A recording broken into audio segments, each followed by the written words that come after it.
ازيكم عاملين ايه؟ يا رب تكونوا بخير. النهارده هنتكلم عن ازاي نخلي البشره بتاعتنا بتاعت جسمنا زي بشره البيبي، ونتخلص تماما من كل الجلد الجاف اللي موجود فيها وكل مشاكل الخشونه اللي موجوده. وكمان لو عندنا حاجات زي الشعر بيطلع تحت الجلد، او عندنا مشاكل جلد الوزه، السليوليت، تمدد الجلد، ازاي نتخلص منها في خطوات بسيطه جدا. يلا معانا عشان نبتدي الفيديو بسرعه والفيديو ما يطولش. اول حاجه احنا المفروض هنعملها، في خطوات احنا هنعملها قبل الشاور، اثناء الشاور، بعد الشاور. اول حاجه المفروض نعملها قبل الشاور وقبل ما ندخل تحت الدش بتاعنا، لازم تستخدمي لجسمك التقشير الجاف، يعني سكراب عن ناشف بالعربي كده، وده عن طريق الدراي براش اللي هتظهر صورتها دلوقتي. الدراي براش دي عباره عن فرشه زي ما احنا شايفين، بتبقى ايديها خشب او البادي بتاعها لونه خشب قصدي، والشعر بتاعها بيكون معمول من نباتات طبيعيه. ايه هي النباتات الطبيعيه دي؟ ده ممكن يكون نبات الصبار، ممكن يكون نبات البيمبو. المهم ان الشعر بتاعها ده بيبقى شعر نبات طبيعي، ما بيكونش فيه شعر صناعي ولا بلاستيك. ايه الهدف من الفرشه دي؟ هدف الفرشه دي ان احنا زي ما قلنا هنعمل سكراب عن ناشف للبشره بتاعتنا، فالجلد وهو ناشف يطلع طبقه الجلد الميت اللي موجوده فيه وينشط الدوره الدمويه. الدراي براش دي ميزتها ان هي اول حاجه بتعملها ان هي بتشيل طبقه الجلد الميت اللي على الجلد، واللي بتكون بسببها في شعر صغير طالع تحت الجلد والبصيلات بتاعته مكتومه، فتبدا تبين زي حبوب صغيره، ويبدا الشعر ساعات يطلع بس يطلع تحت الجلد، يبقى بالعرض كده، فطبعا ازالته بتبقى صعبه جدا، وفي نفس الوقت بيعمل شكل مش حلو في منظر الرجل او منظر الايد. فالدراي براش لما بتشيل الطبقه بتاعه الجلد الميت اللي فوق، اول حاجه بتعملها انها بتنعم الجسم، تاني حاجه انها بتخلصك من الشعر اللي بيطلع تحت الجلد، تالت حاجه انها بتنشط الدوره الدمويه، ودي اهم خطوه واهم حاجه بتتعمل او اهم فايده للدراي براش، تنشيط الحركه الدمويه في الجلد، اللي احنا اساسا يعني مش كتير مننا بيهتم ان هو يعمل مساج للجسم بتاعه او يعمل تدليك مستمر للجسم بتاعه الا لو هو تعبان. لو انت عملتي بقى الدراي براش دي، فانت كانك بالظبط بتعملي مساج للجسم، فبينشط الحركه الدمويه، بيخلصك من الدهون اللي هي بتبقى متكتله تحت الجلد، واللي بتسبب منظر التخن ومنظر التعريجه اللي موجوده في تنايات كده في الجلد، وده نتيجه ان ما بتعمليش حركه كتير وما بتعمليش رياضه. فالحركه الدمويه اللي انت بتعمليها دي بتنشط الدورة الدموية، بتفتت الدهون الزيادة، فبتساعد على علاج علامات التمدد، وبتساعد على علاج السيلوليت اللي تحت الجلد. ازاي بنستخدم الدراي براش؟ زي ما قلنا الدراي براش هي اسمها فرشة جافة، فهي بتبقى جافة، الجسم بتاعنا بيبقى جاف، وبنبتدي نستخدمها في حركات دائرية، ما تمسكيهاش وتعملي كده وتعملي كده وتعملي كده زيها زي ما بنستخدم الليفة الطبيعية، لا خالص. انت بتستخدمي الدراي براش دي بحركات دائرية من تحت كده لفوق زي ما انتم شايفين كده، يعني انت هتمسكي رجلك من تحت وتبداي تعملي حركات دائريه كده كده كده كده كده لفوق، وهكذا برده بالنسبه للرجل من الجنب ومن الجنب وللدراع ولكل حاجه. هتلاحظي اولا ان فعلا في طبقه جلد ميت بتبدا ان هي تتطاير كده حواليكي، يعني انت لو واقفه في البانيو والبانيو ناشف ما فيهوش ميه، او لو واقفه على ارض والارض دي لونها غامق، هتلاحظي فعلا ان في جلد بدا يتطاير، لانها بتشيل طبقه من طبقات الجلد الميت. تاني حاجه بعد ما بتخلصي استخدامها بتلاحظي على طول نعومه فوريه في الجلد.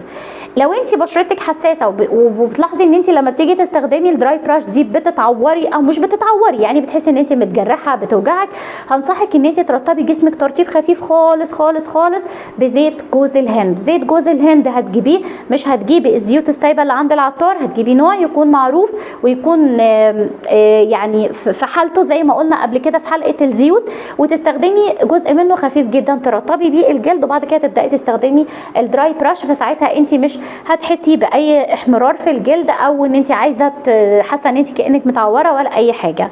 لو انت من الناس اللي عندها سيليوليت وعندها مشاكل في تمدد الجلد، هتستخدمي خطوه الدراي براش دي وتكملي بقى العلاج بتاعك. هتعملي ايه بعد ما تستخدمي الدراي براش وتخلصي؟ تكوني جايبه زيت قرفه. الناس اللي عندها سيليوليت تسمعني بقى، هتجيبي زيت قرفه وهتخلطيه باي زيت تاني زي زيت جوز الهند، زيت الارجان، زيت العنب، زيت اللوز. وده ليه؟ لان احنا قلنا قبل كده ان زيت القرفه ده من الزيوت الحاره والزيوت العطريه، فما ينفعش ان هو يستخدم سك كده زي ما هو على الجلد، لانه هيسبب ايه؟ هيسبب زي حرقان خفيف في البشره. وفره. فانت هتستخدمي زيت القرفه ده هتخففيه بقده مقدارين من اي زيت تاني زي ما قلنا، زي مثلا زيت جوز الهند، وهترجي كويس. وهتبداي ان انت بعد ما تستخدمي الدراي براش هتروحي جايبه كميه وافره من الزيت ودهنه كل اماكن الجسم اللي فيها السليوليت او علامات التمدد اللي موجوده، ولفي مناطق الجسم دي بالكيس اللي هو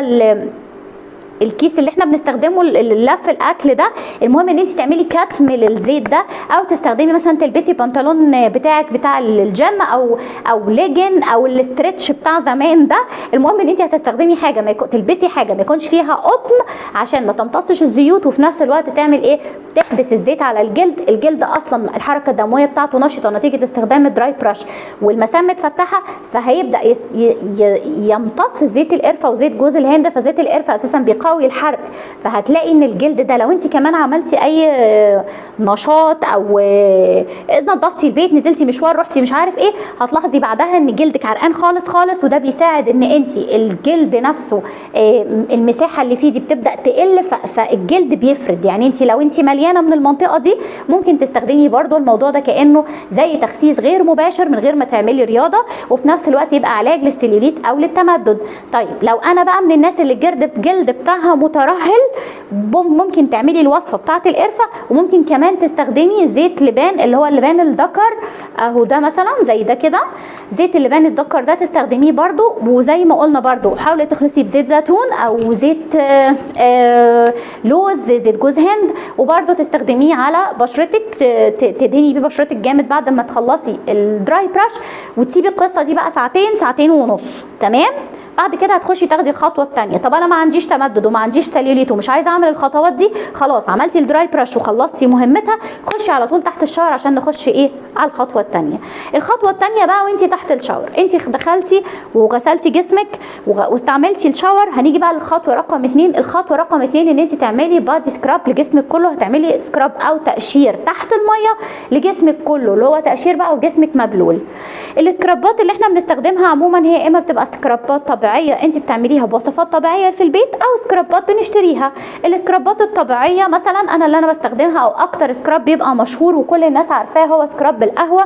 ان انت بتجيبي مقدار من القهوه، لو انت هتجيبي مثلا 3 معالق قهوه كبار، والقهوه دي تكون القهوه اللي هي مش مخلوطه باي حاجه تانية، القهوه اللي هي على صورتها، مش نسكافيه، مش قهوه كريمر، مش قهوه فيها حليب ولا بندق ولا كلام من ده، قهوه عاديه خالص.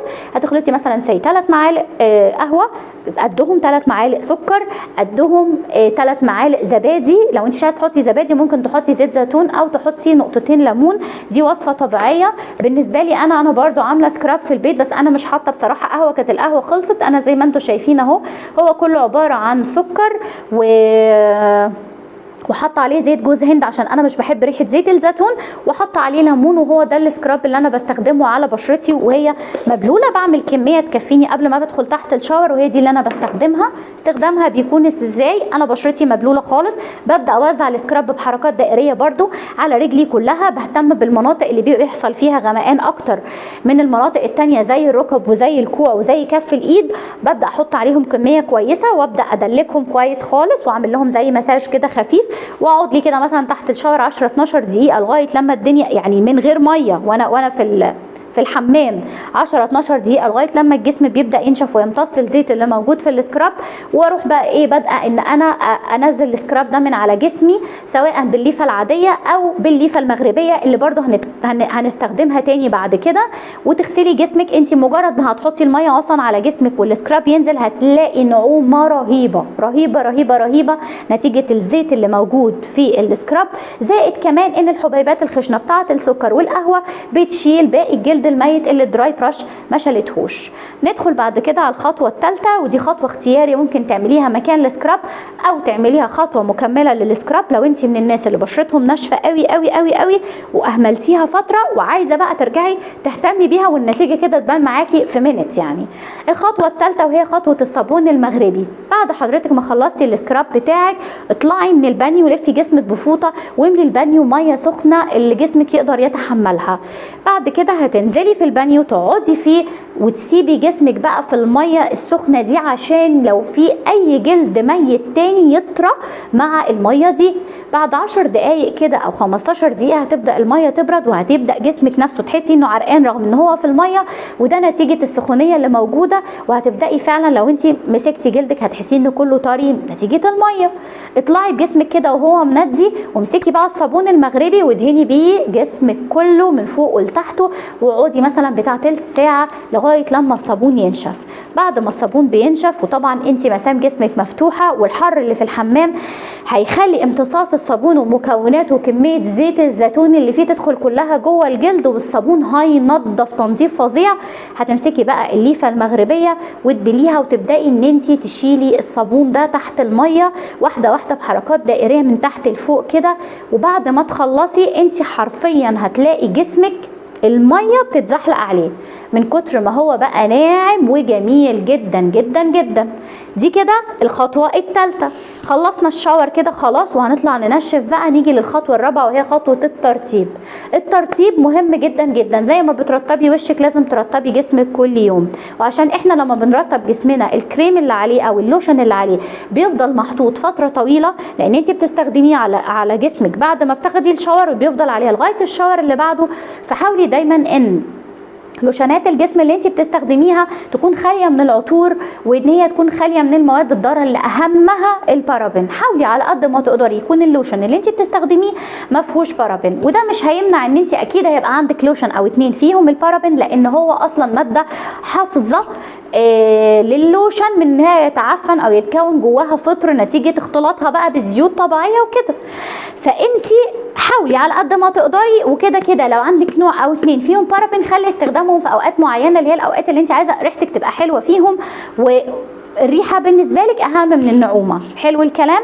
اللوشن بقى هتستخدميه بعد الشاور. خلصتي الشاور ونشفتي، هتبداي تستخدمي حاجه مرطبه للجلد، واللي عاده هتبقى يا اما لوشن يا اما بادي باتر يا اما الزيت.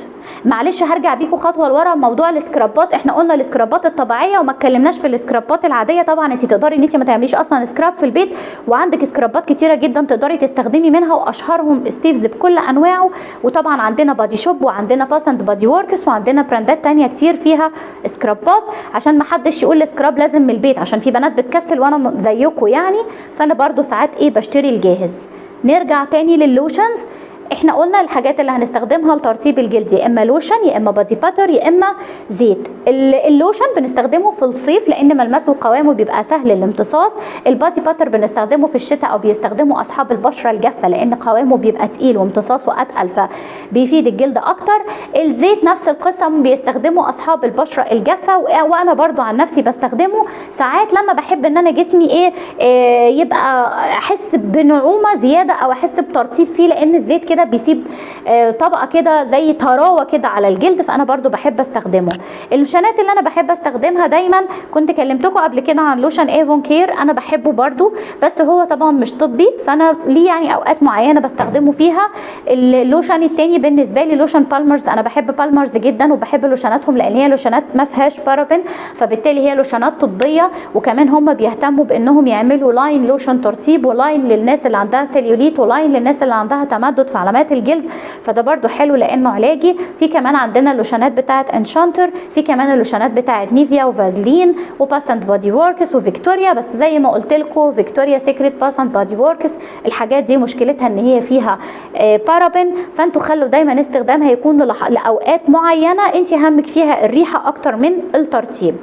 البادي باتر بحب قوي البادي باتر بتاع بادي شوب وغالي جدا طبعا، فانا دلوقتي بستخدم روسي، براند روسي اسمه كافي ميمي، منزل باترات وهميه بصراحه وكذا نوع وروايحهم كلها حلوه وجميله، وفي منهم كمان منزلين حاجات كده لما تفتحيها تحسي ان كانه ايس كريم، ده برده جميل جدا في الترطيب، فترطيبه برده ظريف. بالنسبه للزيوت عندنا الزيوت بتاعه بادي شوب حلوه جدا، عندنا اللاين الاروما ثيرابي بتاع باس اند بادي ده جميل، ودول طبعا حلوين. وبالنسبه لي انا حبيب قلبي اللي ما بستغناش عنه جونسون، بجيب جونسون، بجيب الحجم الصغير ده عشان اجيب منه كذا ريحه، بصراحه هو ترطيبه رائع ونعومته رهيبه جدا جدا، وهو على الجلد